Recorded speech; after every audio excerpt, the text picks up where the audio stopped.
Hey, how you doing? Good afternoon. Good afternoon. Good afternoon. Welcome to another time here. Welcome to another time at the book club. It's a Sunday afternoon time where we uh go through a book and share a book together and do life by just extracting as much as we can from the book. We'll do this at 2 p.m. West African time. If you're in some other time zones, probably in the morning or in the evening for you. But West African time, this is afternoon, 2 p.m. And we're presently on our sixth book. That's what we've been looking at since July, first Sunday of July last year. Been looking at this book, The Good Life. That's what we've been looking at since first Sunday of July last year. So we're pretty much a year doing that. And we finished the book 2 weeks ago. Right now, I'm going to take the remaining of June here, the whole of July, to just run through some key things we learned along the way as we went through the book. And when we're done with that, first Sunday in August, God willing, we'll start on our seventh book. So that's what we've been doing. I'm going to bring up my slide here and we're going to see as much as what we can rehash from all that we learned from chapter 2 and chapter 3. Last week we looked at introduction and chapter 1. Today we're going to look at what we learned from chapter 2 and chapter 3. Chapter 2, we looked at why relationship matters. That's what we looked at in chapter 2 of the book, Why Relationships Matter. That was the title of chapter 2.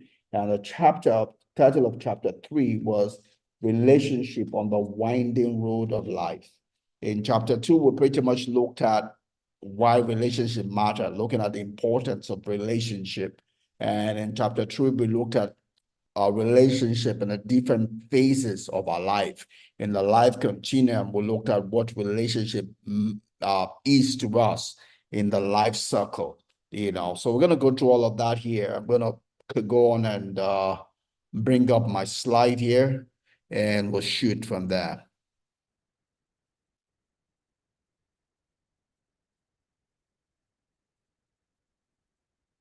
Alrighty, you'll see my slide here if you're on YouTube, but you're not gonna see it on Instagram Live because there's no provision for that. But like I say all the time, that doesn't matter.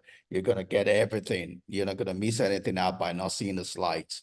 Pretty much is the book written by two guys, Robert Waldinger and Marc Schulz, right? They used to lead at the Harvard Center for human adult development, so it's a place where they've been studying the development as a case study of human beings, of adults, for more than 85 years. They've been doing this study and they've been looking for what it is that makes adults gel.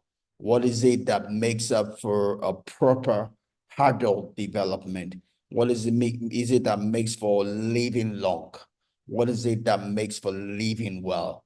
And the result of their study is that what it takes to live long and well is relationships. Is having the right relationship in the different areas of our life. And it's not just having those relationships, but making sure those relationships are quality relationships. When you do that, you tend to live a long life, and a life that you enjoy, that's fulfilling, that is well. You live long, you live well, you live healthy, you enjoy your life, you get the full benefit of living. That's what they found out from the study. And that kind of agrees with a lot of other studies, done in different other facets or facets, of the scientific world, psychological world, where it is that it's typically said that the relationship is life's bottom line. We're here to relate with one another. We're here to be a blessing to one another. We're here not because of ourselves, but because of the generality of us. We're here to be a blessing to other people, and that kind of agrees. I talk all the time with what I learned from Peter Drucker, as part of my time to management school, is that the essence of every organism is not found within that organism, but it's found outside of that organism. Everything that an organization or an organism does is for the purpose of preparing to interact with things that are outside of itself, not within itself. Yes, it interacts with things within itself. It does all of that. But the intent, the essence of all of that is to prepare for the eventual interaction with things that are outside of itself, not things that are within itself. Right? In marketing, we would say that we all work for the customer. Right? The customer is the boss because the customer pays the bills. The customer pays pays the bill, right? We get the money from the customer because everything you do inside that organization, if it's not bought by the customer, then the company will disappear. The company will not have value. The value of the organization is the value that the customer gives to that organization by interacting, by buying into what the organization is doing. So if whatever the organization is doing, if it's not in sync with where and what the customer is or needs, then the organization has lost value, has lost essence. And that's what we saw with different organizations that have since disappeared because they lost sight of their customers. They became too focused on themselves that they became irrelevant. And the customers stopped paying the bills. So they ran out of market. They did not have a market to necessitate their existence. So they evaporated, they disappeared, right? If you understand this, then you will be in business, right? It is just a simple logic, simple marketing essence, that will make a difference between life and death, success or failure of your organization, even of your individual person. Because as a person, your essence, your ability to live the fullness of all that you are created to live, to be, is to the extent to which you are useful, right? Is to the extent to which people can see you, people can hear you, people can understand you, right? If no matter what you do, people cannot see you, you are useless, you're invisible, you have no essence. If people cannot hear you, then if people cannot understand you, then what's the use of your gifting? Right? All your gifting, all your talent, all your effort are only as useful to the fact that people can see, hear, and understand that which you are trying to give to them, that which you're trying to give to the world. We'll tie that again to Stephen Covey. Stephen Covey, in his book, The 7 Habits of Highly Effective People, you'll see his book is broken into 3 parts, right? The first 3 habits is about winning the war within, winning the war within, winning the war on the inside, getting the inside ready to interact outside, because there's no use going to interact outside when you have not sorted out your inside. There's no use going to the customer when the organization is not in sync, when the organization does not understand why it is in existence, right? So Stephen Covey calls those 3 habits. He says winning the war within, winning the war within, winning the war within, and that ties again to the African proverb, which says that, as if there be no enemy within, the enemy without can do you no harm.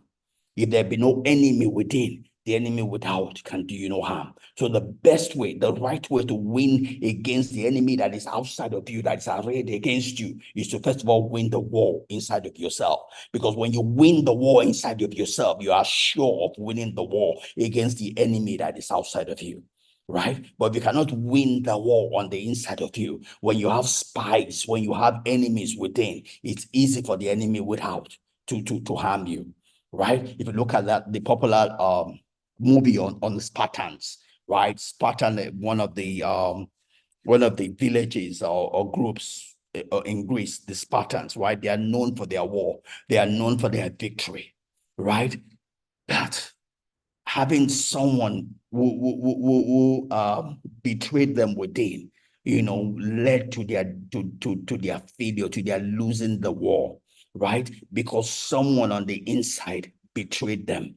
They were strong, they were powerful, they were vicious, they were unbeatable, right? Until they had someone, they had an enemy within. Then the enemy without connived with the enemy within to bring about their downfall, right? So it's so it's all about relationship, but before we can relate and be effective in relating with other people, we have to first of all relate with our own self. There has to be a peace within. You have to win the war within. You have to be at peace with yourself, because you are not at peace with yourself, you can't be at peace with other people. If you don't know yourself, you can't know other people. If you don't love yourself, you can't love other people, right? If you don't love yourself, other people cannot love you also, right? Because you don't love yourself, because you teach other people how to relate with you. You teach other people how to carry you. You teach other people how to respect you. But if you don't respect yourself, people will not respect you, right? You teach people how to relate with you, right? So if you're having issues with relationship, if you're having broken marriage, broken relationship, if you're not able to find a spouse, the problem is not outside. The problem is inside of you. The problem is inside of you. When you sort out the issues on the inside of you, you, everybody will be rushing to be a friend with you. You are not a prized possession until you are a prized possession to yourself. The issues you think you have outside is because of the issues you have on the inside. When you sort the issues on the inside out, the issues outside will be nothing. The victory you win on the inside of you will win the victories on the outside. Right? Great. Let's go ahead.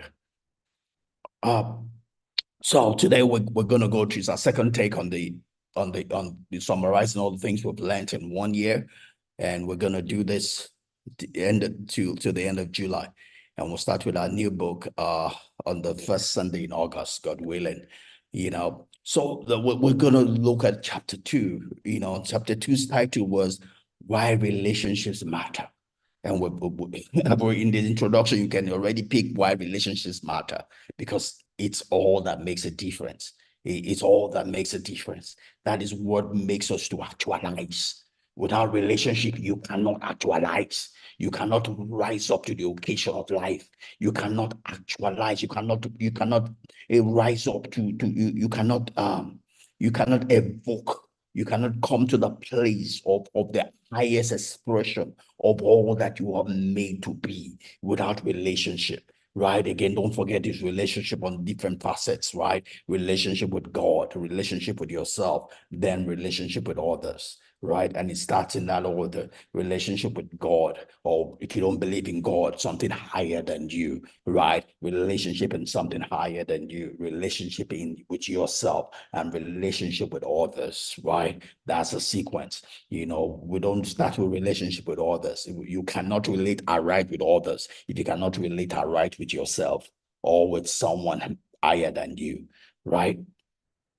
That's important. So we see this quote by Richard Paulson and Ralph Case. It says, the best ideas aren't hidden in shadowy recesses, right? And I love that. I listen to Jim Rohn, and Jim Rohn will talk about how do you put it now?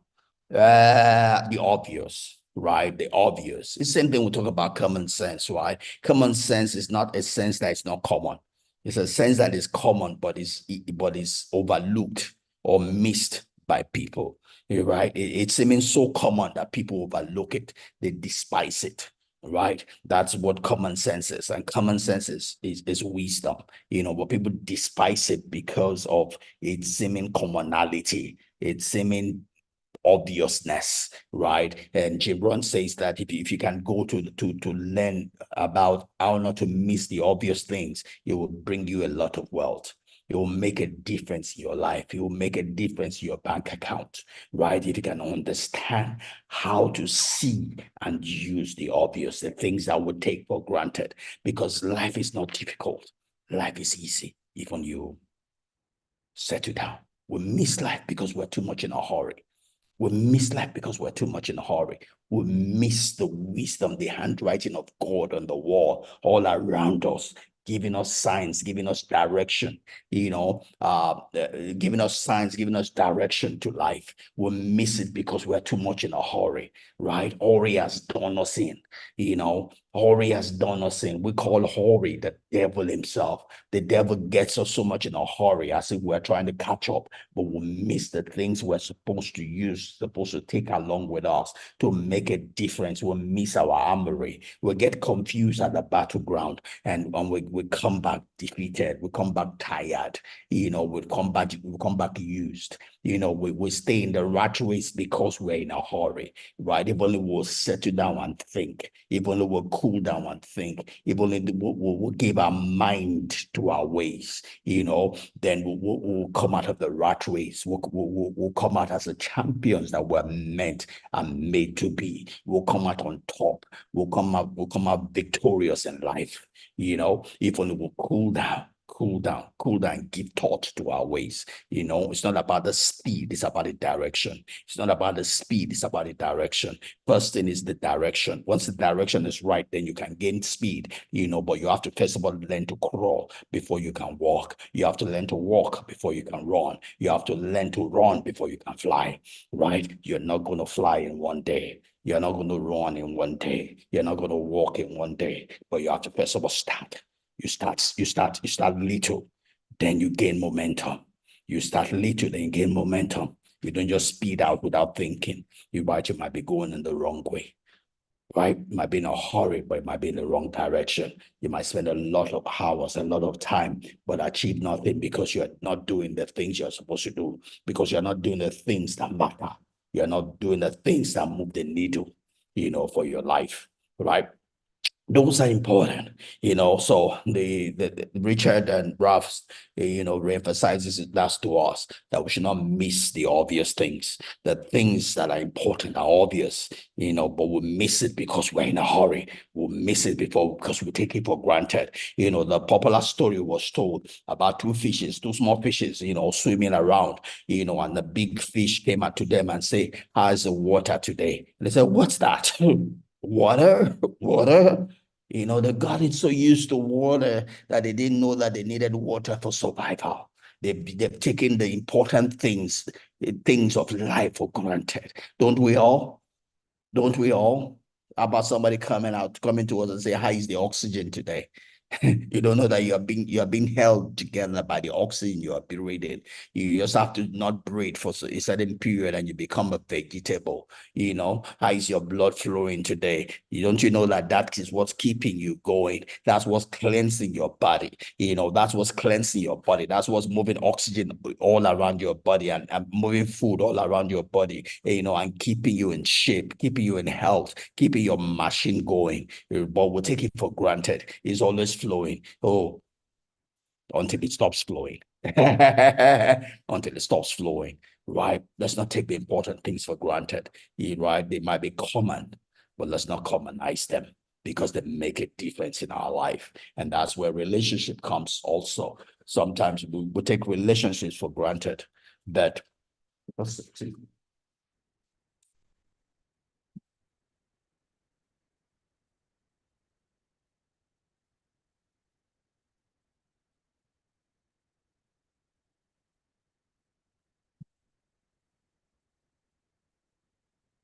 oh, we take relationships for granted, right? But that makes a difference in our life. Like you can see, you've heard me talk about relationships so far. That makes a difference between success and failure in our lives, right? But we take them for granted because they are not shouting at us. We talked about those companies that are no more in existence today. Blockbuster, uh, Kodak, those were great companies, but they did not take the important fundamentals. They did not put weight to the important fundamentals. They put their eyes on something else, right? The obvious things to them, they did not put energy to, and they missed it and they lost out. People like Apple, right, have grown because they focus on the things that are important. They focus on their customers, right? They build for the future of their customers. They don't just stay with where their customers are, but they look at what their customers need, that the customer is not even aware that he or she needs, and they build for that. And that has made them trillion dollar companies, right? Nvidia recently broke through all of that, because it looked into the future. It built robotics, from building robotics, it's built AI system, that is making a difference for it. Is ahead in the AI business, and that's made it the most valued company right now on the New York Stock Exchange, and that can make a difference in your life also. There are opportunities all around. In my country here in Nigeria, people are just complaining. It's the government, it's Tinubu, it's this, but all of that is stupid, right? In the midst of all that seeming hardship, there are a lot of opportunities, right? Life is not going to give to you because you're complaining, because you're crying. Life will only reward you by the value you bring. It's a value you bring to the marketplace that you get paid for, not the complaining, not the crying, not the shouting, not the murmuring. Right? It's what you do that you get paid for. It's a value you bring. Right? In all of this seeming trouble, where can you add value?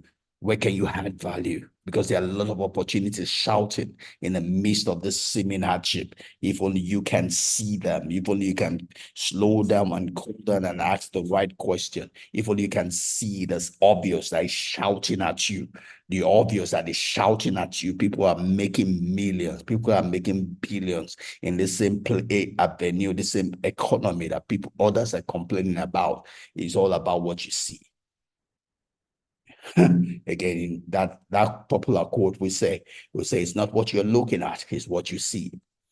A lot of people are looking at the economy and they're only seeing lack. They are seeing difficulty. They are seeing hunger. And that's all that's going to bless you. That's all you see. But but other people are looking at it and they are seeing opportunities. They are seeing how to take positions, how to invest, how to meet the need around, and it's working for them, right? It's what you see that changes your life. It's not what you're looking at. Everybody's looking at the same thing, right? But it's what each person sees that makes a difference in their life. Whether it improves it or it denigrates it, is what you see, not what you're looking at, right? A good life is built with good relationship. So says Robert Waldinger. A good life, a good life is built with good relationship. Like I said earlier on, that's a conclusion that came out from the study, that a good life is built with good relationship. As you build your relationship, you are building a good life. As you build your relationship, you are building a good life. And that came to fore more for me even this week, even as I planned the burial of my mother, who passed on my mother passed on 2 weeks ago now, 2 Mondays ago now, and we're planning all the burial things, but as we do all the burial, the relationships are built so far is showing up in my life, right? Things are falling into place. The solutions to all the preparations are falling into place because of the relationship I already have. People are giving me numbers, connections to talk to, this, and life is easy, straightforward. Why? Because I have built relationship. I have sold in lives that I can make demand of at this point in time, right? I have sold not because of this season, but because I have sold, I can make withdrawals from those deposits I have made. The relationships I have built up to this time makes life easy, even at this time for me. The other thing would say, if you do the hard things today, your life tomorrow will be easy. If you do the hard things today, your life tomorrow will be easy. But if you choose to do the easy things today, your tomorrow will be hard, right? Your tomorrow is determined, is decided by the seed you sow today, not the harvest. It's the seed you sow today that will determine what your tomorrow will be like, right? So a good life, the harvest of a good life is built with good relationship, the seed of good relationships, right? That will make a difference in your life, both in the longevity of the life and the quality of the life also, right? A good life, a good relationship keeps us healthier and happier, healthier and happier, healthier and happier, right? Because it gives you people to talk to, people to relate to, people to rejoice with. And as you do that, your heart is beating right, right? You're not in a place of anxiety. You're in a place of love. You're in a place of sharing, right? And when you're in a relaxed place, a place of commonality, you have a free flow of your heart is beating right. Your lungs are pumping air at the right rate, and it affects you. It affects you like we talked about, and we'll talk about later on again about loneliness. When you're lonely, when you're not having the right social interaction in your life, social engagement in your life, it affects every area of your life. Loneliness will affect you spiritually. It will affect you psychologically. It will affect you physically, right? But when you have the right social engagement, right relationships in your life, it will affect you positively in every area of your life. It will affect you positively spiritually. It will affect you positively psychologically. It will affect you positively physically as well, right? So so we have good vibes when we have people we can relate with, especially when we gel with the persons, when we have the right chemistry with people, it gives us good vibes. We enjoy being alive. We enjoy being alive, whereas it were we're in the zone. When we're with people that we gel with, we're in the zone. We're in that cosmic world, where everything is good. You are what they call that word now. But you're in a state. You're just in another place. You're in a zone. You're in a place where you're in paradise, as it were. You're in a place where, as it were, there no everything is good, as it were. When you're in a place where you're gelling, you're with people of the like mind, like thought, like vision, or at least there's something of commonality which you're focusing on at that point in time. It brings you into a place of the zone, right? Um, there's a word for it. Yeah, utopia. Yeah, you're in a utopia. The world you would want to be. It might be a bit of fictitious word, or fictitious word generally, but it is a place of it's a psychological place, an emotional state, and for whatever it longs, it's a beautiful place.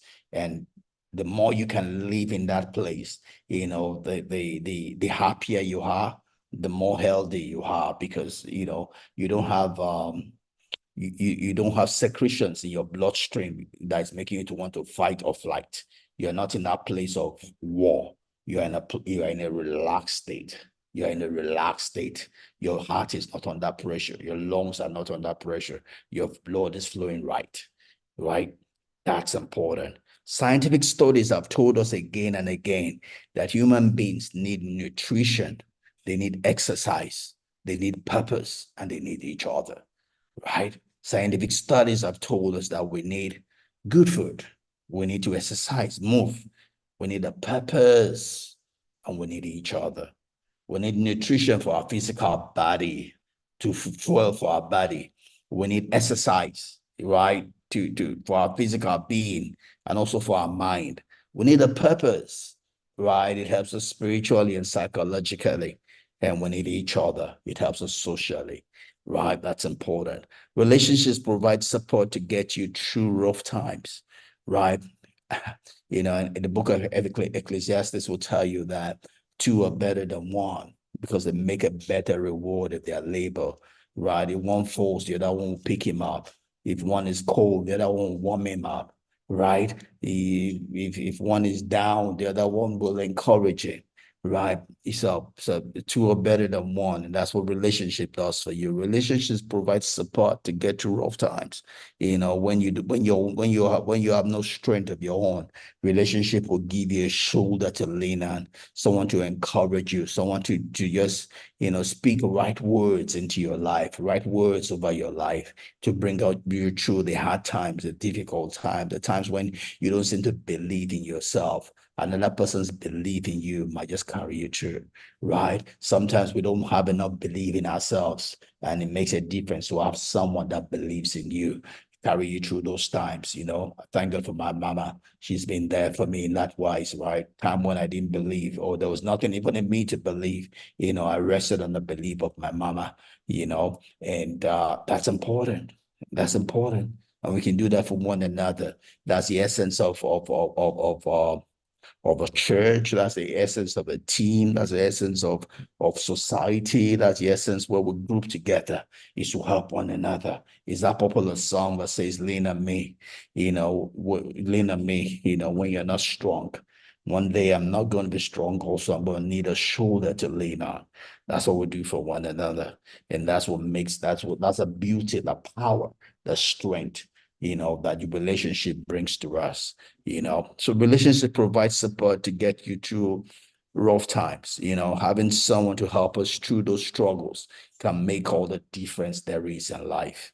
you know all the difference there is to our struggle, right?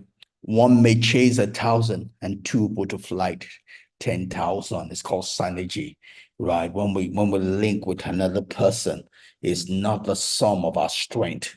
A miracle of life occurs, a chemical explosive reaction occurs when you link with someone else. It's not one put to flight 8,000 and two put to flight 2,000. No, two put to flight 10,000. It's called developing synergy. It's called synergy. It's called the mastermind. When two link together, when three link together, when four link together, it's not a sum of their strength. It's an explosive, combination. When you relate with another person, you develop what we call synergy. You develop what we call the mastermind. That's the power of relationship. That's the power of linking up with other people, right? Like we typically would say, two good heads are better than one. You that one, two good heads are better than one good head, because one good head might put to flight 8,000. Two good heads will put to flight 10,000. To have a synergistic mastermind, explosive interaction, right? So two better than one, Ecclesiastes says, because they have a good reward for their labor. For if they fall, one will lift up his fellow. But woe to him that is alone when he falleth, for he hath not another to help him up. A lot of loners die. You have people that die at home and nobody knows that they've died until somehow they come break into their house. Loneliness will kill you. Loneliness will kill you before your time. You cannot survive on your own. You need to make friends. Be a friend so that you can have friends. Be a friend so you can have friends. Be friendly so that you can have friends. Again, if two lie together, then they have it. But how can one be warm alone? You need other people in your life. You need other people in your life. you know. So, and I hope that's a quick summary of chapter 2, telling us the importance of relationship. Right. The next few slides, we're going to look at relationship on the winding road of life, relationship on the spectrum of life, the spectrum of life, the continuum of life. We start dependent, we come out dependent, 100% dependent on other people, but we'll grow away from that dependency, and we'll grow and gain it. We reduce our dependency and we gain independency. So we have both in different percentages. We grow doing that through our young life into a place what we now call adolescence, right? Going into our teens life, right? Where we begin to develop features that separate us. We develop, we go into puberty, where demarcations begin to grow into us. Demarcations as a boy, as different from a girl. Those features begin to come out when we're children below 10. The chests are the same. The women don't have breasts. So they're just the same. They don't even feel anything. When we're growing up, we used to relate, talking about people who run out of the toilet with worms. Those were the days where the worm expellant didn't dissolve the worm in people, but the people will be excreting and there's still warm halfway out of their bum bum, and they run out of a toilet, and we used to pull that out for each other, and we didn't feel anything because at that point in time, our sexual mindset, our sexual sensitivity had not grown, right? A boy was like a girl was like a boy, But when you then go into adolescence period, the futures, the demarcations begin to come out, they begin to build, not by choice of man, but by ordination of creation. The hormones begin to flow into the bloodstream, and by basis of those hormones that are flowing to the bloodstream, features demarcating the sex gender of each person begin to come out. They come out. Sometimes as they come out, the individual might not fully understand or be in control of the things that are taking place, but changes are taking place in the person, and the extent to which the person can get ahead of that change, can be comfortable with that change, will determine, the foundation for that life, right? The foundation for that life. And this is where parents are supposed to help, at this point in time, or authority figures in the life of these children, begin to help them understand the changes that are taking place in their lives, as the girls begin to grow breast, as the boys begin to have hair in different parts of their body, as their voice begins to change, as they begin to seek independence, as against when they were dependent, as they begin to seek to be alone, to make their own choices, they begin to want to define their own identity. They need help because it's not something they decide to do, but it's something that is forced on them by reason of the hormones that are calling forth the adults in them. You're right, the hormones that are calling for the adults in them. So it's a challenge of life. It's a challenge of life. It's a challenge to rise up to the occasion of life, and they need help, right? They need help because they've not been there before, but we have been there, right? So we can talk to our young self in them, talk to our young self in them, and help them pass through this, with less stress than we did. We and not be deceived, because there are a lot of wolves around wanting to deceive them, trying to tell them that, oh, it's time to have sex, you must have sex, and they make a mess of their life because of deception of wolves, of hunters, of evil people, around. Don't let them be exposed to that. Be the good in the life of these children as they begin to go through this transition in their lives, right? And at different times, because of those transitions, right, their propensity to relationship differs, changes, their need for relationship changes, the type of relationship they seek for changes. Girls and then become more interested in the way boys look at them.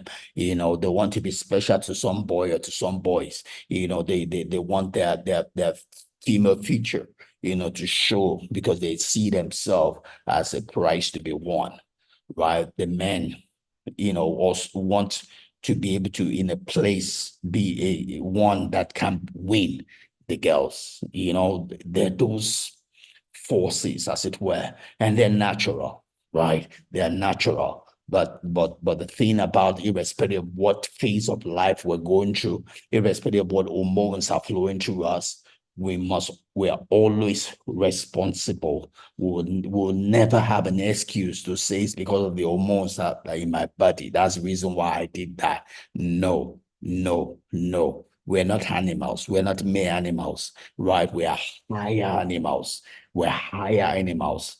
Mere animals can give that and say, because of instinct, I did this. When it's time to migrate, migrating animals will migrate, irrespective of the danger they have to pass through. They will migrate. They don't have a choice. They don't have the ability to make judgment. They don't have the ability to make a decision, But we as human beings, we do have the ability to make decisions. Therefore, we will be judged. Animals will not be judged. We will be judged because we have the ability, we have the strength, we have the ability to make decisions. We have the leverage, the ability to think, the ability to go into the future and see how what I'm doing now will look like, not just today, but in the future. And based on the picture that I see, I can make a decision. I don't have to do what my body is telling me to do. I don't have to do what my instincts are telling me to do. I don't have to do what feels easy. I can do what is hard because it is the right thing. I can decide, I can see what is right and what is wrong, and I can choose to go against the way I'm feeling, or I can choose to moderate my feelings to make sure that I do the right thing. Because whether I do the right or wrong, I will be judged. I will not say because I did what my body felt. But be doing what my body felt will not excuse me from judgment. I have the ability to choose that which is right, because my choosing what is right or wrong will be judged. I will bear the consequence of my decision. There will be no excuse when I am judged, when I'm getting the consequence of my decision, right? And we go through all of the sequence in life. Let me go back to my slide here. So our destiny is frequently met in the very path we take to avoid it, right? When we run away from life, we run into life, right? Life is not to be run away from. Life is not meant to be avoided. Life is not meant to be lived by fear. Life is meant to be lived by faith, by faith, by faith, by faith. Faith is how we meet up with life, right? We don't run away from pain. When you run away from pain, you always run away from pain. We endure pain. We endure pain. We'll lean into it. We'll lean into it because the pain I endure today, I will not see tomorrow. The pain I run away from today will always chase me, right? Pain is not the end of life. Pain is meant to mature me, right? To mature me. Obviously, I have to use my wisdom in embracing it. I don't embrace more than I can handle, but I can take it in little pieces. I can take it in little pieces. It's like exercise, right? I get to exercise 3 times a week, right? I do things. I don't just stay with things I can do. I push the boundary every now and then, but I don't push it too much. I push it a little, a little, a little, a little, a little, a little, right? You push it a little, a little, a little, a little. We call that also hypnotic reading, right? Hypnotic reading is the ability to do things in little bits, right? In little bits, you do a difficult thing in little bits, which are seemingly inconsequential, but you are getting it done. The little you can bear each point, each, but you're getting it done a little at a time, a little at a time, a little at a time, a little at a time. And before you know it, everything is done. It's then we'll talk about moving a mountain, right? When you want to move a mountain, just move it a stone at a time. You don't have to, don't think about the things you cannot do. Focus on the things you can do. Which stone can I carry today? I carry the stone I can carry one at a time, one at a time, one at a time, one at a time. Before you know it, the mountain is moved, right? You don't move a mountain by moving the whole of the mountain, right? That would discourage you. You probably die before your time. You focus on the things you can do, not the things you cannot do, right? It's the things you can do, not the things you cannot do. The way to move a mountain is to eat at it by the things you can do, not the things you cannot do. When you do the things you can do, before you know it, a miracle occurs. You have done the impossible. You have done the impossible, right? Before you know it, the mountain is off, it's removed, right? But you're moving a stone at a time. What I can do at a time, what I can do at a time. Before you know it, everything is moved, right? We either make wise choices for our highest good, or the divine will make it for us, right? I mean, we choose in life, you by not choosing, you're choosing, right? Again, you don't run from life, you lean into life.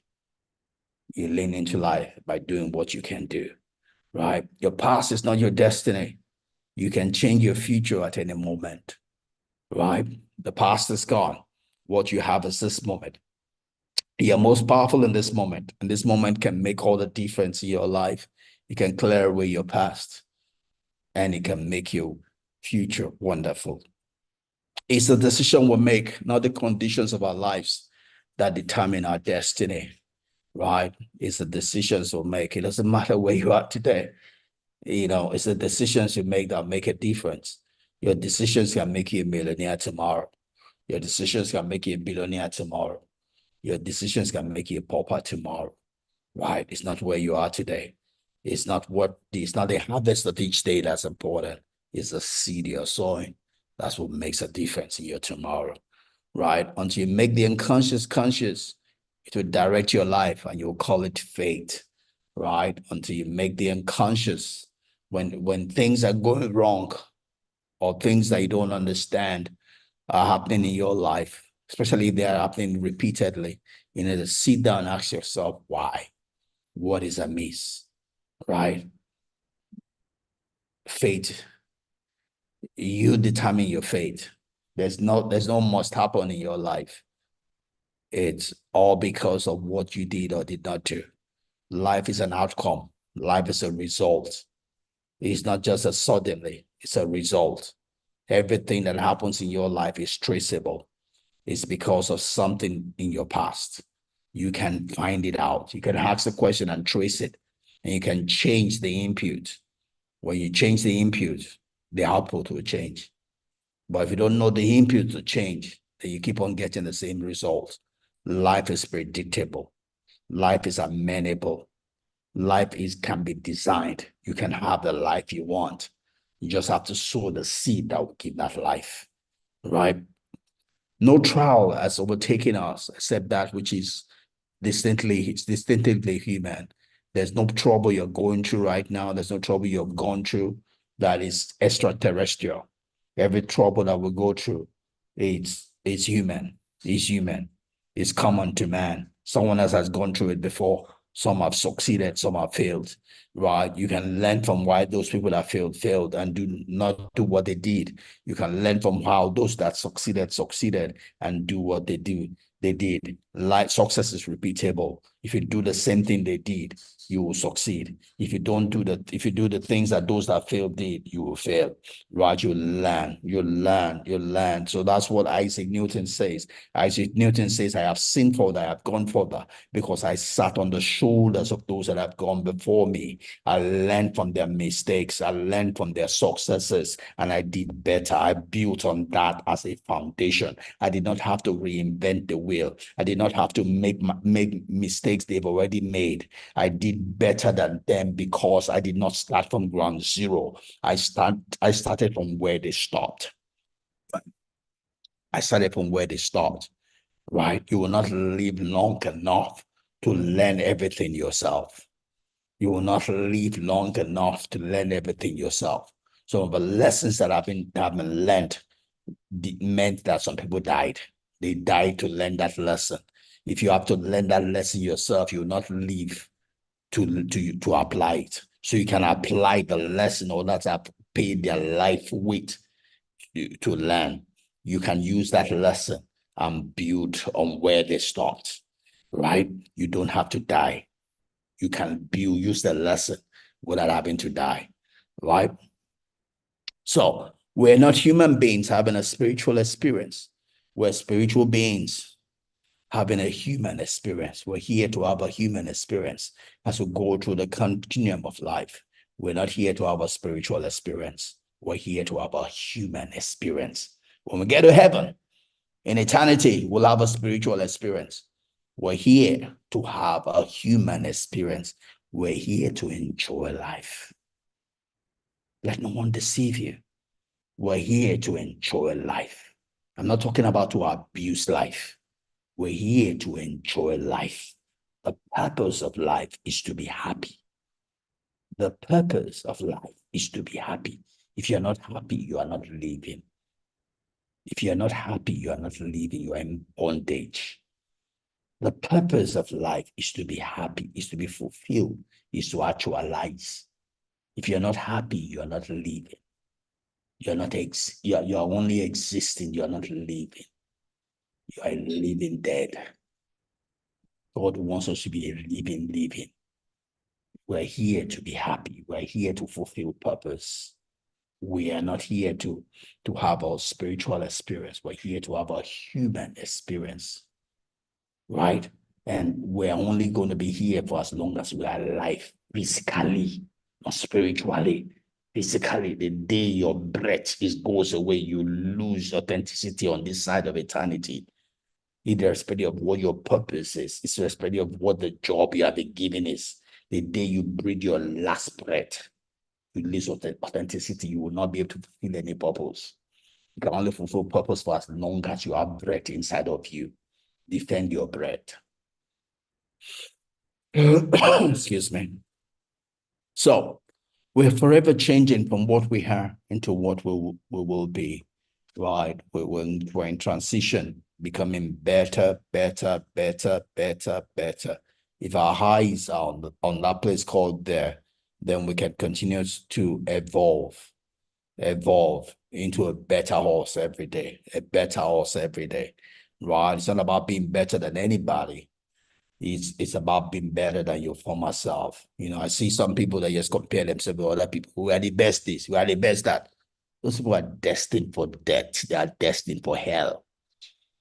To compare yourself with another person is foolishness. You're not here to be better than anybody. You're here to be better than your former self. You are here to evolve to the highest expression of all that God has created you to be. When God created you, he had something in mind. You are here to live up to that thing that God had in mind. Right? You're here to be a champion in your own field, in that thing God had in mind when he created you, not everybody, you. You're not here to compare yourself with anybody else. You're here to live to the fullness of all God had in mind when he created you. Right? So where you stand depends on where you sit. Right? Where you stand depends on where you sit. It's not what you're looking at, it's what you see. Right? And unexamined human life is deprived of the meaning and purpose of existence. So every now and then we need to examine our life and just check if we're meeting up with what our life is supposed to be. Years ago, as I was growing up and I saw these young people, young boys now becoming men around me, I made one prayer to God. I said, God, let me at each moment of my life be able to live up to the requirement of my age. Let me not be at any age that I can't do the things that people at that age are ought to do. At each age that I find myself, God, let me be able to do all that I'm supposed to do at that age. That was my prayer to God, and he has answered my prayer. He has more than answered my prayer. At the age that I am today, I am 57 this year. I'm 56 right now. I'll be 57 here in 6 months' time, right? I can do everything that a 57-year-old is supposed to do. And to that, I am grateful to God. That was my prayer years ago, and God has answered it. God has not answered it away from myself. God has answered it with me. I have been busy. I have done my own part in the agreement. I did not just sit down, wait for God to do it. I made use of every moment of my life, every day of my life. I've been sowing. Right now, before you, I'm sowing. I'm sowing. The seed I'm sowing is what's bringing about the harvest. You can do the same thing. Don't let your life be a waste. Sow the seed. Use your strength. Sow the seed. Sow the seed of every day. Don't let any day go by that you have not sown a seed for your future, for your tomorrow, for your present also. A good life requires growth and change, right? You'll not have a good life. You're not growing. You're not changing. You're not becoming better, right? That's the whole essence of all I just said. If you're going to have a good life, then you have to be in a place that you're growing. You're changing. You're staying ahead of change. right? Change is a constant thing in life. Change is happening irrespective of us. The way to win in life is to be ahead of change, is to use change, expect change and use the change. Expect change and use the change. Expect change and use the change. When you don't expect change, you're being foolish. The change will do you, it will mess you up. If you don't expect change, change will mess you up because change will come and it will hit you by surprise and it will knock you to the ground. No, expect change and use it. Don't let change use you. Don't let change do you in. Do change in, use change because you are expecting it. Be the master over change.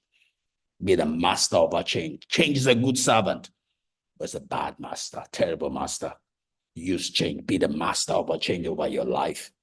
But it's our relationship that most often reflect back to us who we really are and how far we've come on our life part. Right. How far we've come on our life part is reflected to us by our relationship, the people we have in our life and the people we don't have in our life. Today, I'm blessed with COVID and WhatsApp. I've got to connect with a lot of people on my life part, right? I'm in a WhatsApp group of people I was in elementary school with. I saw a picture that I took in primary five, yesterday as I was looking at one of our people whose birthday was yesterday. I saw a picture that we took in primary five, and I could point to myself in primary five. Wow. Yeah, this week also, my sister was digging into pictures. I saw a picture of myself when I was 1 year old, when I was 2 years old, right? Uh, Beautiful, beautiful. I'm in a WhatsApp group with people I went to secondary school with, I'm in a WhatsApp group with people I went to university with. I'm in a WhatsApp group with people I fellowshiped with in school. But that's beauty of life, and being there. It just shows the evolution of my life. I can look at different phases of my life. I can look at where I am today, look at me amongst those people, look at where I used to be, who I used to be, how I used to feel, look at who I am today. It just tells me how I've evolved, right? It tells me how I've evolved, and I can look into the future of how I'm still going to evolve, right? Who I will be in the next 4 years, next 5 years, next 10 years, next 20 years. Not just who I'll be, who I would be with also. Because it's going to be the fruit, the harvest of the seeds I'm sowing today. Tomorrow will not come suddenly on me. It will be an harvest. If I do the difficult things today, I will get a good life tomorrow. If I sow the seeds today, I'll get a harvest of my sowing tomorrow. Right? So it's our relationship that most often reflect back to us who we really are and how far we've come on our life part, right? So talking about the continuum of life, all of this is what we really looked at in chapter 3. We get born as children, teenagers, young adults, older adults, seniors, elders, and we come through that continuum. And relationship to us, it's in different ways, coming through that. We looked in the book at adolescence, and we said that it's from about the age 12 to the age 19, and at that point, hey, Trendy, you're welcome. We talked about physical changes takes place. We talked about puberty, taking place at that point in time. We have social, economic, psychological changes taking place at that point in time. Probably for some people, maybe you give allowance to your children, you start teaching them handling money, they could they're exposed to sexual things because yeah, things are taking place in their body. For the women, they probably start having their period, you know, men they could maybe start bedwetting, and the way those are handled, can make a difference, set the foundation for the lives of these people, and that also affects the way they relate with other people also, that adolescents will not handle well could either get impregnated or impregnate somebody, So the relationships that take place at that point in time are important. You're not just going to have an adolescent male and female sleeping in the same room or seeing each other's nakedness, right? It matters at that point in time, because of the transformation taking place in their lives. As children, preteens maybe didn't matter. Their sexual features had not started growing. But at adolescence, you'll be stupid to have two genders staying together and seeing each other's nakedness. That's tempting the devil, right? So our relationship matters. The way we think about ourselves as to how the opposite sex is looking at us matters at that point in time. What the opposite sex thinks about us matters. The same sex might say this, but if the opposite sex says it means different things to us.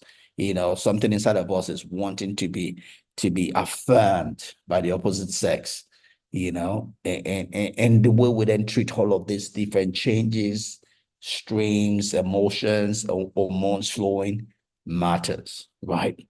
So the adolescents need to figure out their own identity and self. It's not more the we, his I. Those are the times they don't tell you, they don't speak in too many words. They just give you a straight answer. They simply think they know why you're asking your question, and they don't want to give you too much information.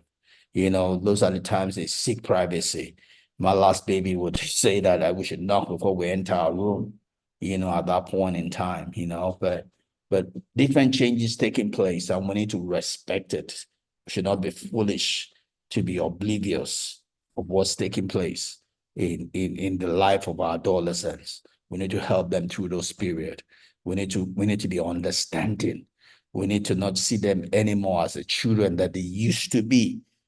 They are changing, they are growing.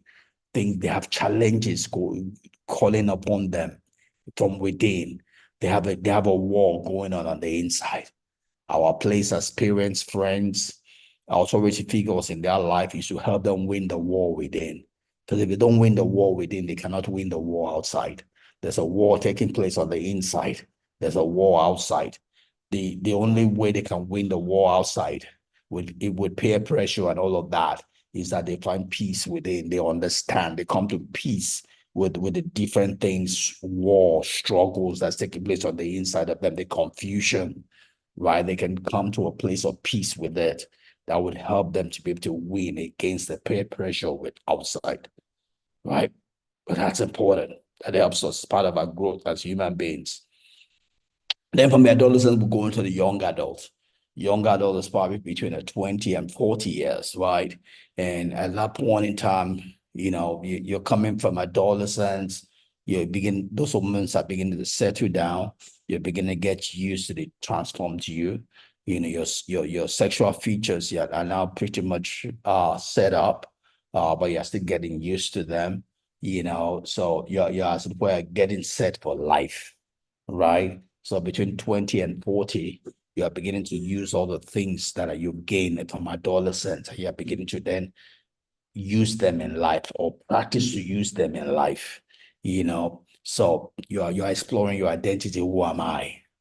What are my strengths? What are my weaknesses? How do I use them in winning the war of life?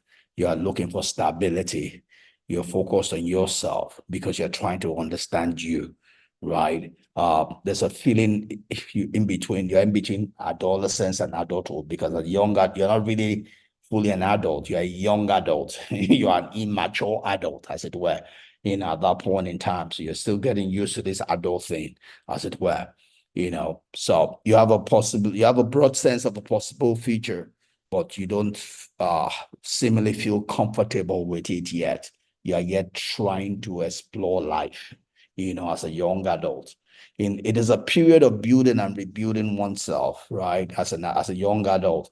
Many of the decisions, so in the period of the young adulthood, you're building and rebuilding yourself.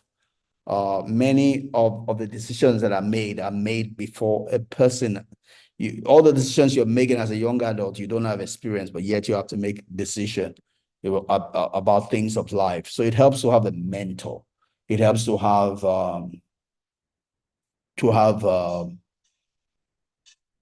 someone you can bounce ideas on, someone you can trust, but bounce ideas off of, not necessarily for them to tell you what to do, but at least you can hear yourself through them while speaking to them. It helps to have a listening here around the spirit, right?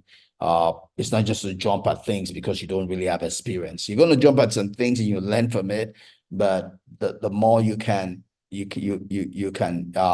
test what you want to do by signing it off somebody or having a mentor or also learning what other people that have gone before you have done. It will help you, right? It will help you, in this time of life. Obviously, it's a place where we gravitate towards friends and all of that stuff, you know. But we're still learning life. We're transiting from adolescence into adulthood. We're adults, but we're young, inexperienced adults, and that affects the decisions we'll make and all of that, how we do life, you know. And at the end of the day, it's 40. We typically would say life begins at 40, not because there's anything special about 40.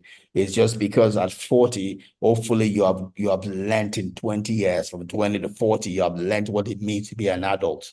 You made enough mistakes to be matured enough as an adult, so that at 40, you seemingly have enough experience behind you, to be now face life as an experienced adult, not just an inexperienced adult. So we say life begins at 40 because it's expected that you have now become a certified adult, coming out of this young adult life.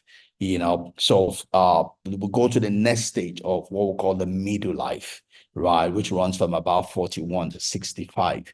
It's called the middle life, and that's a place where we also call the midlife crisis and all of that, because you come out at 40 and you're supposed to then use the experience of life behind you to live life now, right? So it's it's a transition period of life between young adult to old adult. So it's the time you're truly supposed to live life, because you've come in as an experienced adult and you're now going to your old age, right? So you have this years from 41 to 65, about 25 years to truly live life with the experience of life. And not everybody does that well, right? Not everybody does that well.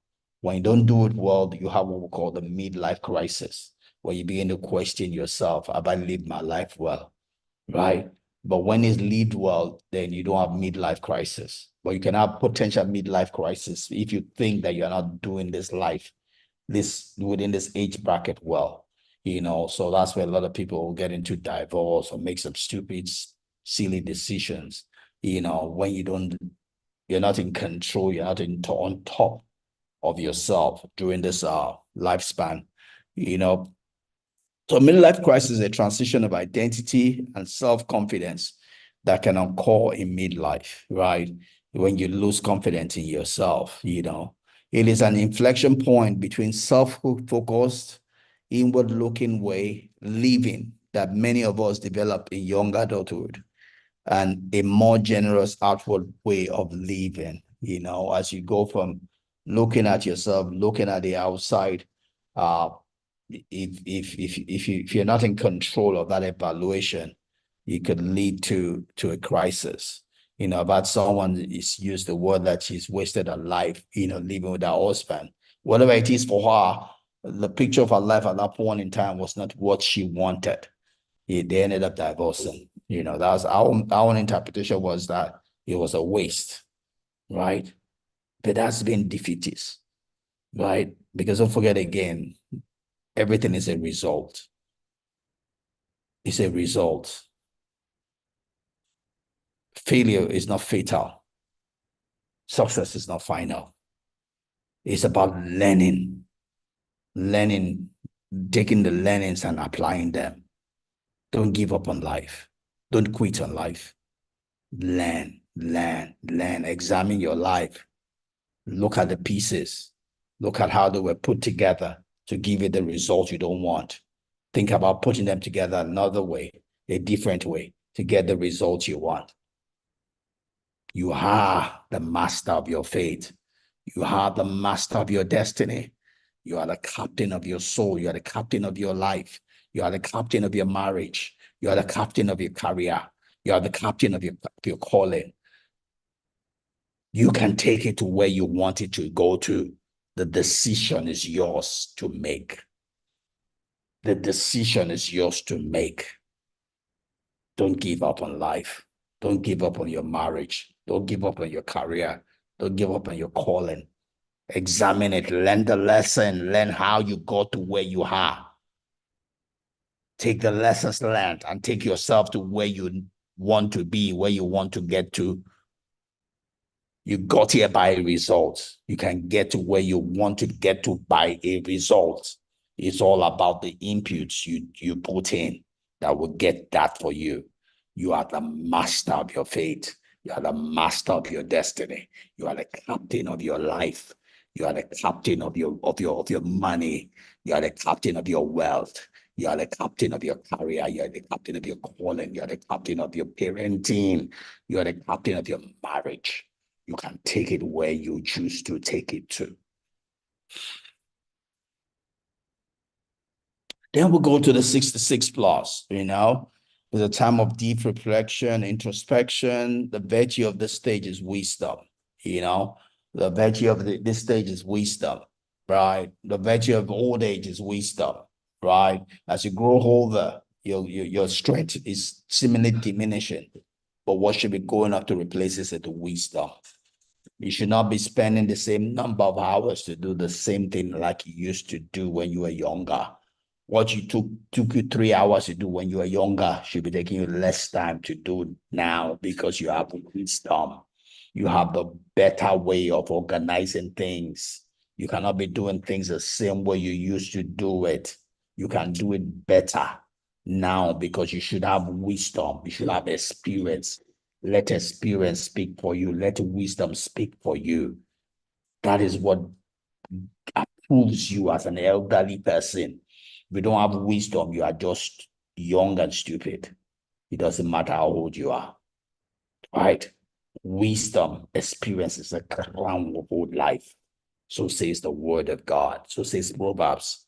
Your crown is the wisdom, the experience, life you're supposed to have garnered from life. Don't live life without gaining wisdom. Don't live life without gaining experience.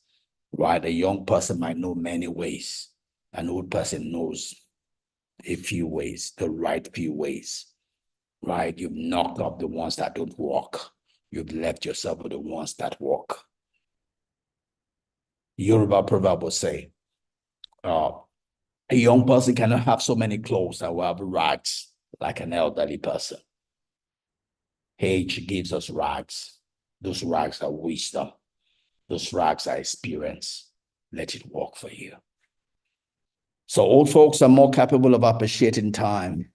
We get better at maximizing highs and lows. We're emotionally wiser, and that wisdom helps us thrive, right? And on to my last slide here. Still talking about the 66 plus, the late life. When you get older, people around you that are close to you are probably, a good number has probably died off.